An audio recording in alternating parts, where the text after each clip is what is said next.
Hello. Hi.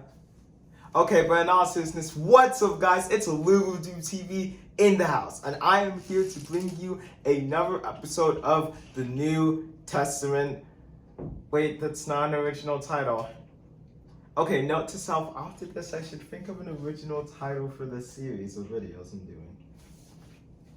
Anyways, as you know, last time that I was on the channel, which was a couple days ago, maybe yesterday, if you guys are watching this, if you keep following our channel, I covered the 4 Gospels, summarized them, and their differences.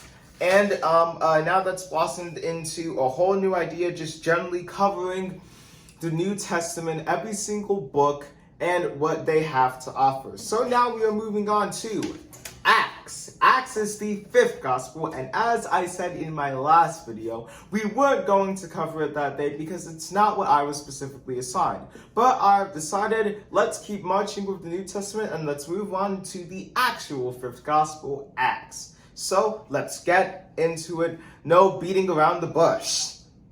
Let's start with a summary of Acts. Acts is the only book in the Bible that tells us how the early church was born. It gives a valuable account of how the church was able to spark in Jerusalem and spread throughout the Roman Empire. It covers the works of the apostles in the early days after Christ's death. Acts covers the time period of about 30 years, from the day of the Ascension until around 30 years later, or approximately 30 to 62 AD. It was thought to be penned in 62 AD, that exact year, or shortly thereafter. To explain this summary, Acts, the first sentence states, Acts is the only book in the Bible that tells us how the early church was born. This means it is really the only book in pretty much the entire Bible, not just the New Testament, to really detail the story of the early church, how it got started, and how it spread. It gives a valuable, note valuable, which means that this book is very important, account of how the church was able to spark in Jerusalem, because that's where it started, the city of Jerusalem, and spread throughout the Roman Empire. In the biblical times, the Roman Empire was basically like the United Nations to AD stuff, all of those years. Yeah, the Roman Empire was massive, and it was where most of Christianity was started, because their main goal was to spread it throughout the Roman Empire, to fix up the holes of Judaism, which is actually Jesus' main goal, to fix up the holes of Judaism. There's a lot of other important factors in that, but pretty much so. The next sentence states, it covers the works of the apostles in the early days after Christ's death. And it does in fact mention his resurrection, but only by like maybe the beginning of the chapter. In chapter 1 mostly, it just gives us a recap of the Gospels and where the apostles have been and the work that they're about to do. Acts covers the time period of about 30 years, from the day of the Ascension, which is in fact true. If you've read Acts before, you very much will know that it immediately starts on the Ascension, Jesus going up into heaven after being resurrected from his crucifixion, until around 30 years later, or 30 to 62 AD. It was thought to be penned, that means written, in its final form, in around that same year, 62 AD, or shortly thereafter. Some scholars still debate over that, but that's not important. Anyways, we finished summarizing Acts. Now to move on to its differences. These are its main differences from all of the other Gospels, as well as what it has to offer for itself and what you can learn about it. First thing to know about Acts, Acts tells of the founding of the Christian church. I put quotation marks there for you guys, because when referring to the Christian church, specifically in Acts, it refers to the main ministry of Jesus. Basically, his whole body of work that he did in the New Testament, specifically the 4 Gospels, is what is referred to as the Christian church. Makes note of the added at the beginning.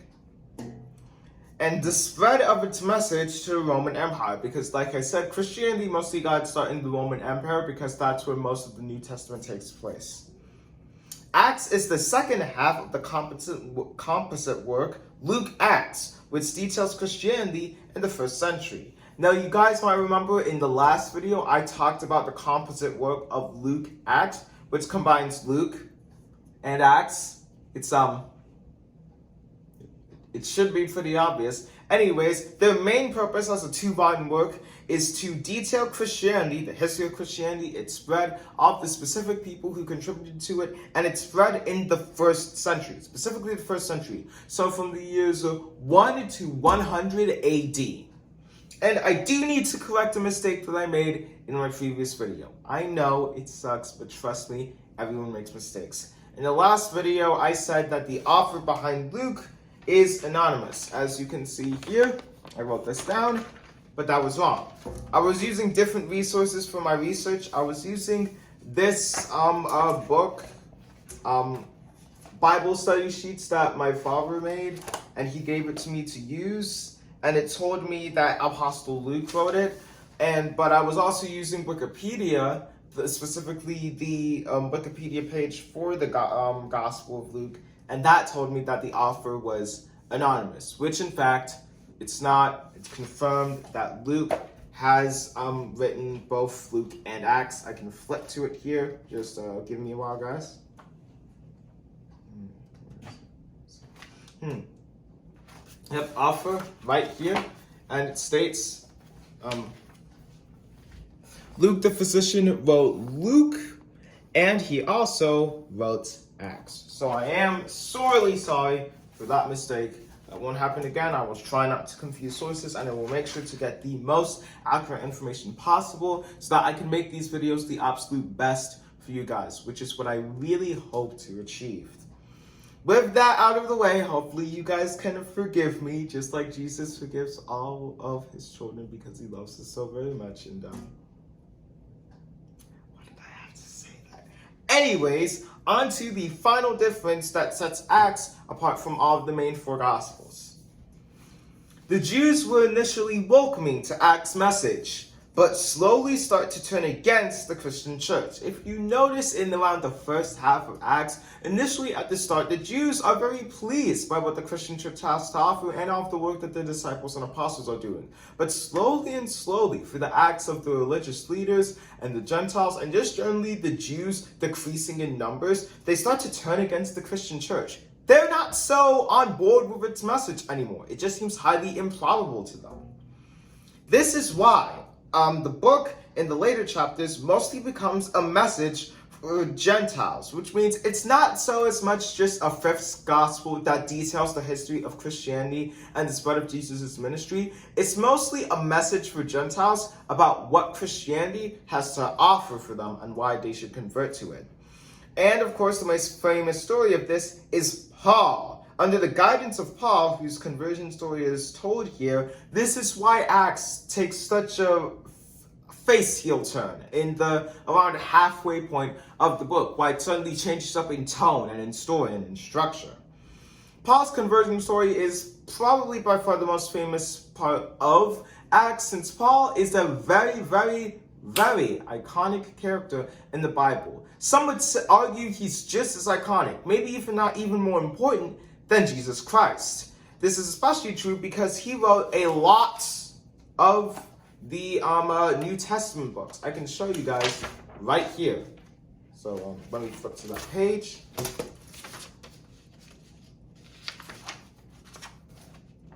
Then this is an assortment of books of the New Testament. So we got the Gospels, Matthew, Mark, Luke, John, and Acts, which I'm covering today. We got non-Pauline books, Hebrews, James, 1st and 2nd Peter, 1st, 2nd to 3rd John, Jude, and Revelation, and the Pauline epistles, which are basically all of the books that Paul wrote for the New Testament. We've got Romans, 1st and 2nd Corinthians, Galatians, Ephesians, Philippians, Colossians, 1st and 2nd Thessalonians, 1st and 2nd Timothy, Titus, and Philemon. That is a lot. That is certainly a lot. He did a lot of work for Jesus' ministry. It was just crazy. The thing is, Paul used to be known as Saul, and he used to be infamous for being a massive persecutor of Christians. He was previously a Gentile. He would torture Christians. He was planning to kill them all like final solution. the Holocaust, Adolf Hitler style, that kind of thing. He was pure evil. But Jesus still saw good in him. If there's one thing that's good about Paul, even during his time as Saul, he was very zealous. Zealous is a term used to refer to someone who just has a very passionate personality and is really dead set on achieving the things that they want to achieve in the absolute best way. He was very aggressive about his work for Jesus' ministry and against Jesus' ministry. And that's what makes Paul's conversion story so appealing, so iconic, and just generally very surprising to read. So, we've gone through all the differences of Acts, and we've summarized Acts. But what about the previous 4 Gospels? I bet you didn't expect them to make a return, huh? I mean, to be fair, I did already show you the paper. That was not as exciting in hindsight. But yeah, one of my main goals with this video is to compare Acts to the main 4 Gospels. So why don't we do exactly that as this video starts to round up? So, as I mentioned, one thing to note about Acts is that it is usually combined with Luke as a composite work of Luke Acts, which details the history of Christianity in the 21st century. Not the 21st century, the 1st century. So 20 centuries later. Just imagine all of this technology around you and compromise it down to approximately like 1 million times less its functionality. Yeah, that's the 1st century. Also, Christianity was big, which is what Luke Acts likes to talk about a lot.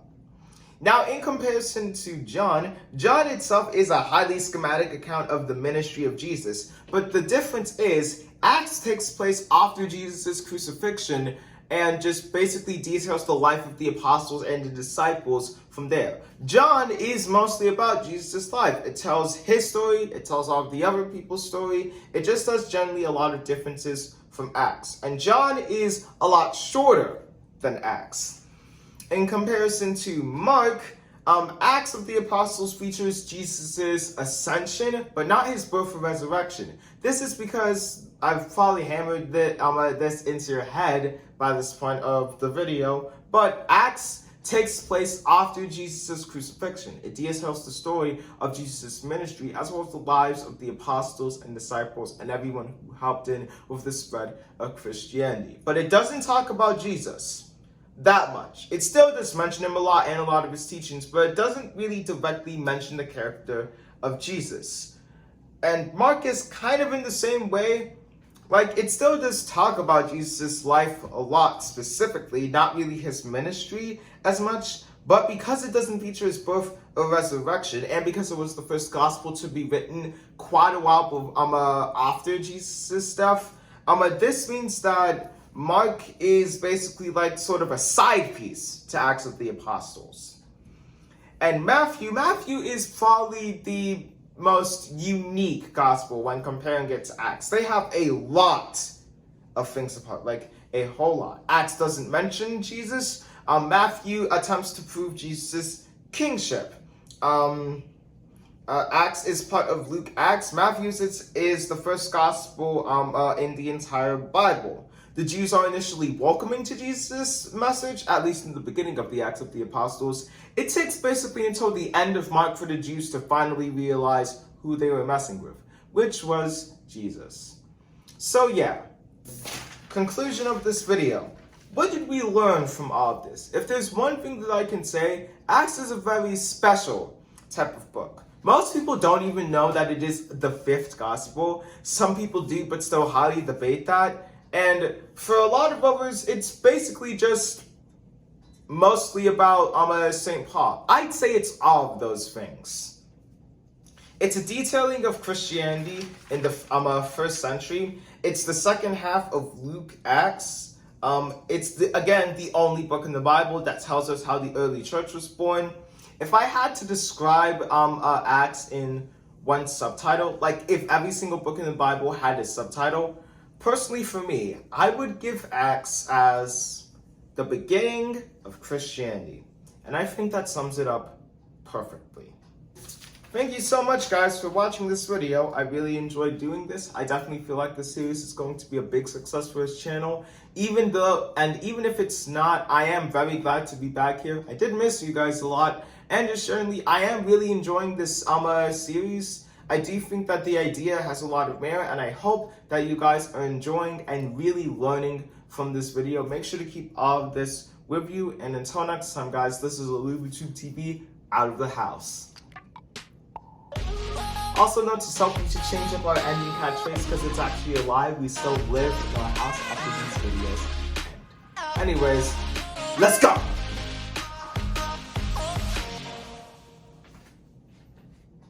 How wow, it's short, yeah.